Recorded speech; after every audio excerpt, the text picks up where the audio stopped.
Rekan-rekan mahasiswa, selamat datang di modul keempat pengenalan komputasi. Hari ini kita akan masuk ke algorithmic thinking yang merupakan bagian dari computational thinking yang telah kita pelajari pada modul sebelumnya.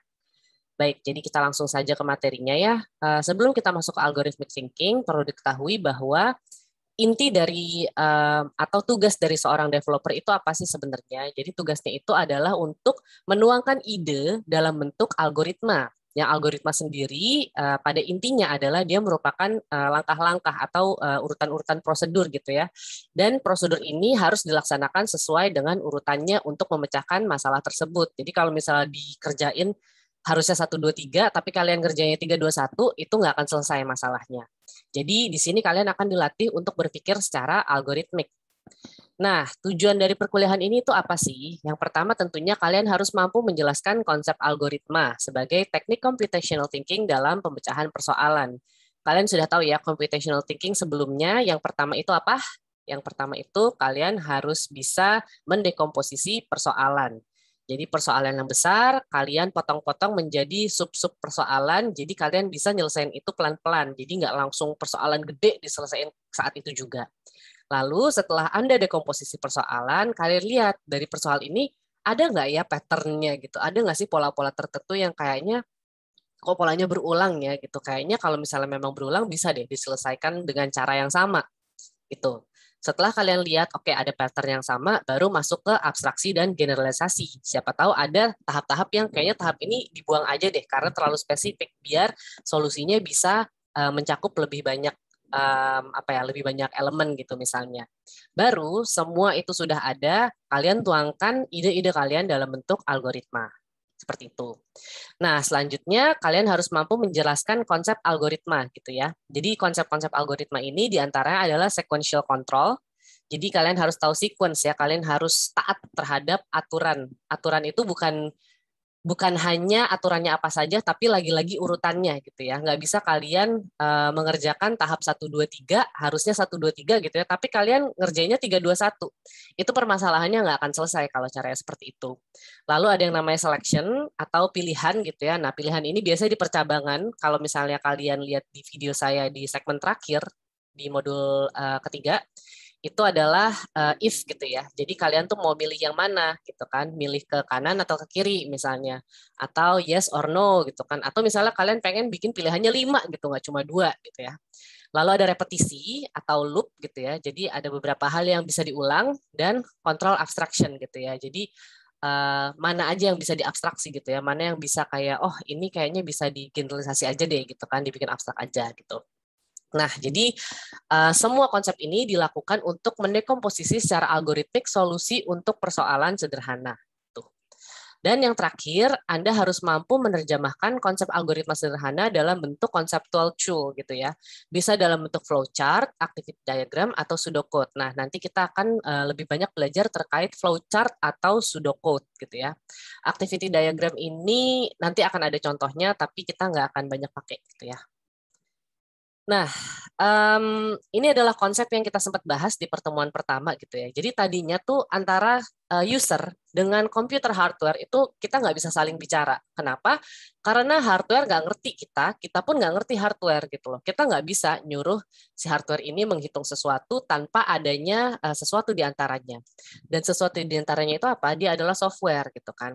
Software ini bisa dalam bentuk aplikasi gitu kan, bisa dalam bentuk kalian nanti bikin kode, dan semua ini juga akan di-run melalui operating system gitu. Jadi sekarang kita akan coba ngobrol sama komputer melalui sebuah source code, kira-kira seperti itu. Nah, perangkat lunak ini memungkinkan pengguna untuk bisa mengkomunikasikan persoalan kepada komputer gitu ya. Jadi nanti komputer akan memecahkan persoalan itu, tapi kita harus kasih tahu dulu, kamu tuh harus ngapain, kamu tuh harus ngapain. Karena ya tanpa perangkat lunak, komputer hanya mesin bodoh gitu kan. Kalau komputer ini kita nggak suruh ngapa-ngapain, kita diemin aja gitu kan di rumah gitu ya, kita nggak nyalain, kita nggak suruh ngapa-ngapain, ya dia nggak bisa ngapa-ngapain juga gitu. Kecuali kalau misalnya kalian udah kalian punya kode yang panjang gitu ya, lalu kalian suruh run dan dia butuh runningnya berhari-hari gitu ya, nah itu tinggalin aja gitu kan. Nanti berapa hari kemudian mungkin baru datang, oh udah selesai hitung-hitungannya gitu. Cuman kalau nggak disuruh ngapa-ngapain dia nggak bakal bisa ngapa-ngapain. Dan software itu, sekedar pengingat, dia terdiri atas dua hal utama, yaitu program dan data gitu ya. Jadi programnya itu adalah si prosesnya gitu ya. Kalian tuh mau proses apa sih sebenarnya? Jadi lagi-lagi IPO ya, input, proses, output. Nah, data itu adalah si input dan nanti akan jadi output, itu dua-duanya data gitu ya. Jadi ini adalah input atau output ya, I/O kita biasa bilang, dan ini adalah proses. Dan ada juga yang namanya dokumentasi. Dokumentasi ini sebenarnya hanya pelengkap gitu. Jadi biar kita tuh, kadang-kadang kita tuh soalnya nulis kode, tapi kita nggak inget kode itu tuh buat apa. Nah, itulah pentingnya dokumentasi. Nanti biasanya dalam bentuk komentar. Jadi komentar ini adalah baris-baris dalam sebuah kode yang dia itu bukan bagian dari kode, dia nggak akan ngapa-ngapain, tapi dia itu akan jadi pengingat kita, kira-kira kayak gitu. Jadi kayak apa ya? Kayak misalnya kalian nulis sesuatu, terus kalian note gitu. Kalian kasih kayak misalnya ini ya, salindia saya kan akan saya upload gitu ya di EduNext. Nanti kalian akan coret-coret di salindia kalau sambil dengerin kuliah ini di YouTube gitu kan. Nah, coret-coretan itu sama dengan dokumentasi atau komentar nantinya. Nah, kita akan berlatih untuk problem solve dengan pemrograman gitu ya. Jadi pemrograman adalah salah satu bentuk penyelesaian persoalan di mana persoalan serta solusinya dipresentasikan dalam bentuk yang bisa diproses oleh komputer gitu ya. Jadi kalian harus ngerti bagaimana komputer itu membaca apa yang kalian inginkan gitu ya. Jadi langkah-langkahnya pertama kalian harus tahu dulu persoalannya. Jadi itulah kenapa kita banyak sekali latihan kan kemarin ya. Latihan pokoknya saat kamu menghadapi sebuah persoalan, kalian harus paham dulu konteks persoalan itu apa gitu ya. Setelah itu baru kalau konteks persoalan yang kamu ngerti gitu kan, oke, masalahnya tuh A gitu kan ya. Solusinya kira-kira apa nih? Nah, untuk mendapatkan solusi kamu akan menyusun rencana gitu ya. Oke, saya mau kayak kemarin contohnya yang dari A ke C gitu ya, yang apa sih robot yang jalan-jalan ke kota-kota gitu ya. Nah, dari A ke C, rencananya misalnya kemarin kan kalian bikin angka ada yang 11211 kalau nggak salah ya. Terus abis itu ada yang 314 apa segala macam.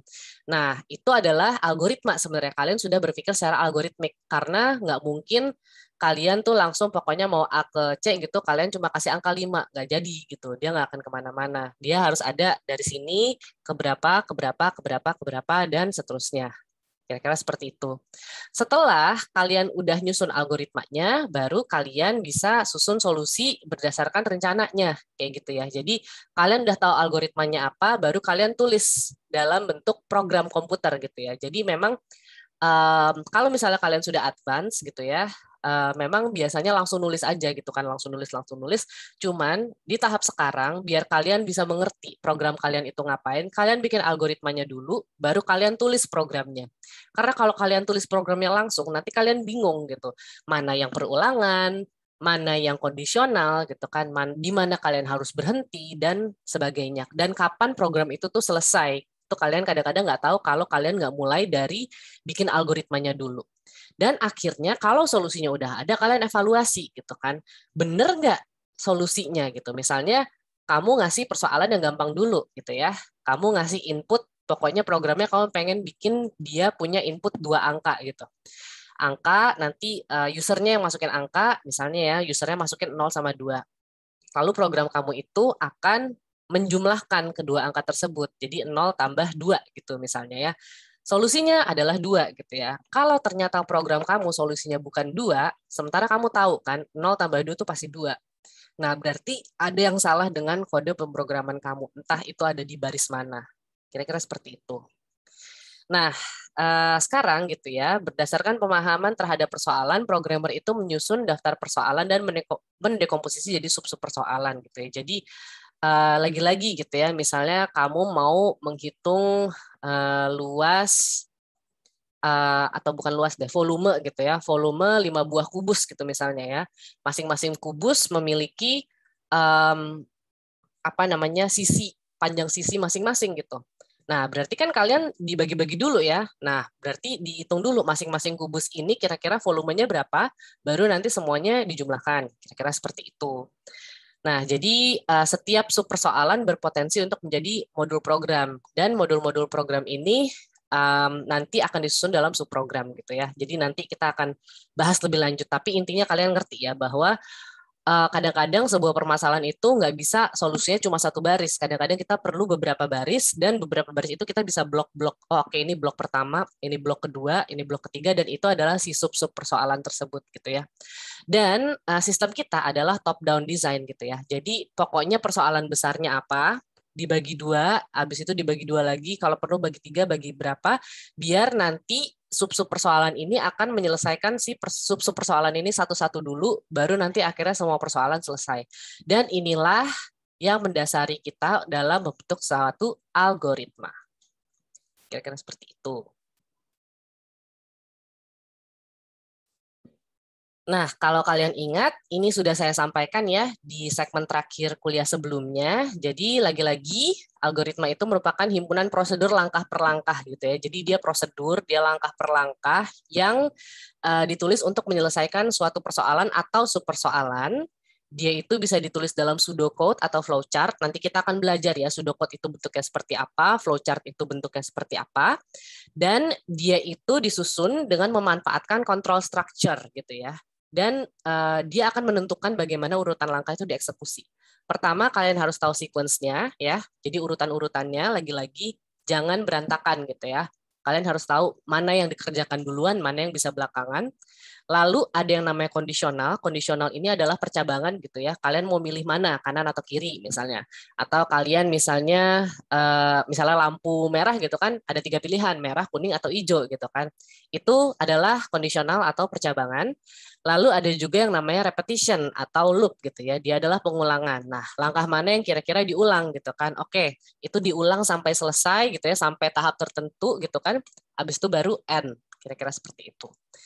Baik, nanti kita akan langsung latihan di bukan pertemuan ya, di segmen selanjutnya.